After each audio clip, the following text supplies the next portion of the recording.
En tout cas, c'est une occasion très intéressante que vous m'offrez pour m'adresser aux Sénégalais d'abord, ensuite aux partisans, pour ne pas dire à tous ceux qui soutiennent aujourd'hui le président de la République dans le cadre de sa politique, et aussi aux militants de la rencontre des acteurs et mouvements pour l'émergence. Vous avez dit RAMP, bien sûr, RAMP est un réceptacle, est un cadre qui accueille tous les Sénégalais qui, ne devant pas ou ne pouvant pas aller dans les partis politiques, trouvent refuge dans un cadre de concertation, dans un cadre de partage des idéaux autour desquels le président de la République appelle les citoyens sénégalais. Bien sûr, les cibles sont multiples. D'abord, si l'idée a germé dans notre tête pour qu'on arrive à la mise en place de ce cadre-là, c'est parce qu'au niveau politique, dans notre parti, au niveau de l'APR, nous avions des difficultés.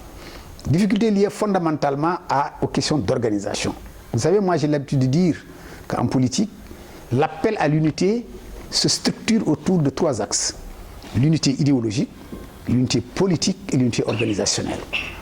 Nous avons la chance, avec le président Macky Sall, d'avoir, même si ce n'est pas une idéologie classique, mais d'avoir au moins une vision qui s'articule autour de concepts et d'objectifs très précis. Une nation prospère et solidaire dans un état de droit. Je pense que c'est un résumé fondamental qui consacre la volonté, ou ce qui devait être la volonté de chaque Sénégalais. Donc, si nous sommes unis autour de cette vision-là, nous devons aussi avoir une appartenance à un schéma politique global. Je pense aussi avec le président Macky Sall, nous l'avons, c'est le plan Sénégal émergent. Alors, ces 2 éléments réussis ou bien obtenus, il y a un 3e élément qui devait venir comme charpente, comme réceptacle, comme appareil pour pouvoir accompagner et rendre effectifs ces 2 objectifs que j'ai signés plus haut. Et c'est là où il y a eu problème. C'est-à-dire que nous n'avons pas eu un appareil, nous n'avons pas eu, au niveau organisationnel, l'unité a été biaisée et elle n'a pas existé. L'APR n'a pas d'appareil, l'appareil n'a pas de structure autour desquelles les militants peuvent donner des avis, peuvent être écoutés et entendus, peuvent se former aussi et peuvent aussi apprendre à savoir quelle est la valeur de chaque militant. Parce que c'est dans l'action quotidienne politique qu'on apprécie ses camarades, qu'on arrive à les aimer, à connaître ce dont ils sont capables et à pouvoir respecter leur leadership. Justement, c'est parce que l'appareil n'a pas... Je reviens à ta première question, que nous avons estimé que nous, l'absence d'animation dans le parti, l'absence de vie organisée dans le parti, c'est ça qui nous a amené à mettre en place la rencontre des acteurs et mouvements pour l'émergence. Avec comme cible dans un premier temps ce que j'appelle les mécontents de l'APR. Parce qu'il ne fallait pas les laisser partir n'importe où et être récupérés par nos adversaires. Nous avons estimé qu'il fallait les récupérer, les tranquilliser et peut-être leur offrir un cadre où ils pouvaient se déployer pour poursuivre leur compagnonnage avec le président de la République. En politique, on ne peut pas parler d'échec. C'est une option. Le fait de ne pas structurer le parti, c'est une option que le président a fait. Et moi, je respecte son option, mais je ne suis pas d'accord. Je l'ai toujours dit, je l'ai dit très tôt. Parce que j'estime que les raisons qui étaient avancées n'étaient pas des raisons convaincantes. En disant que oui, si on structurait le parti, qu'on mettait en avant des leaders, Abdoulaye Wade allait les récupérer. Mais après la victoire, quand même, je peux comprendre dans cette phase-là avec tout ce que nous connaissons d'Abdoulaye Wade et des moyens qu'il disposait, mais après la victoire, pourquoi on n'a pas structuré? Alors j'ai l'habitude de dire en politique, on peut arriver au pouvoir sans parti, sans appareil, mais on ne peut pas gérer un pouvoir sans appareil. Et ça pose énormément de problèmes. Et toutes les difficultés auxquelles aujourd'hui nous sommes confrontés sont liées au fait que nous n'avons pas d'appareil. Et nous avons estimé, en tout cas moi j'ai estimé, compte tenu de mon expérience et de ce que je sais en politique, je ne peux pas fonctionner sans être dans un appareil, sans être dans une structure où je partage avec des amis, avec des camarades, avec des compagnons, ce que je dois faire et comment je dois le faire. C'est pourquoi nous avons créé la rampe. Donc en ciblant les frustrés de l'APR, en ciblant les acteurs de tous les secteurs de développement de notre pays, qui ne sont pas nécessairement des politiques, mais qui sont des acteurs de développement. Mais je suis un frustré, absolument, même un frustré politique. On se fait d'un point de vue politique. Je ne suis plus membre d'une structure parce que la seule structure où j'étais membre, c'est le directoire, et depuis plus de 6 mois, 7 mois, le directoire ne se réunit pas. Donc presque le directoire a été assassiné. Je l'ai dit à tous les niveaux. Et ça ne fait même pas encore une semaine, je suis allé voir Mamou Saleh pour dire qu'est-ce que vous attendez pour remettre en place le directoire. J'ai bon espoir que ça va être fait bientôt parce que historiquement et d'un point de vue de toutes les compétences qui étaient venues volontairement vers Macky Sall, sans calcul, se retrouvent dans le directoire.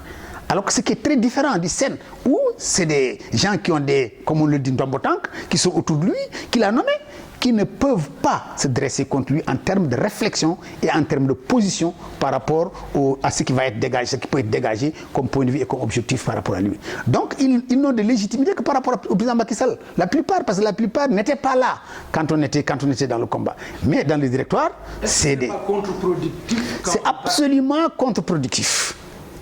D'ailleurs, vous vous rendez compte, quand on fait le bilan de ce que produit le Sen, à chaque fois, c'est des mises en garde, c'est des points sur la table, c'est des rappels à l'ordre. Très rarement, nous recevons des conclusions politiques qui viennent du Sen.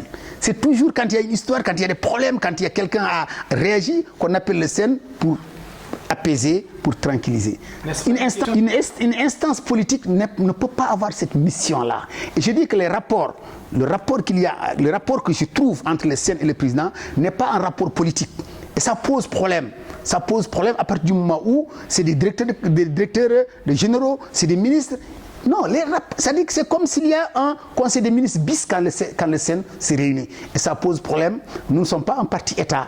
Il faut que cette rupture soit visible par les Sénégalais, soit visible par nos camarades du parti, parce que c'est dans ça qu'on peut former les jeunes pour l'avenir.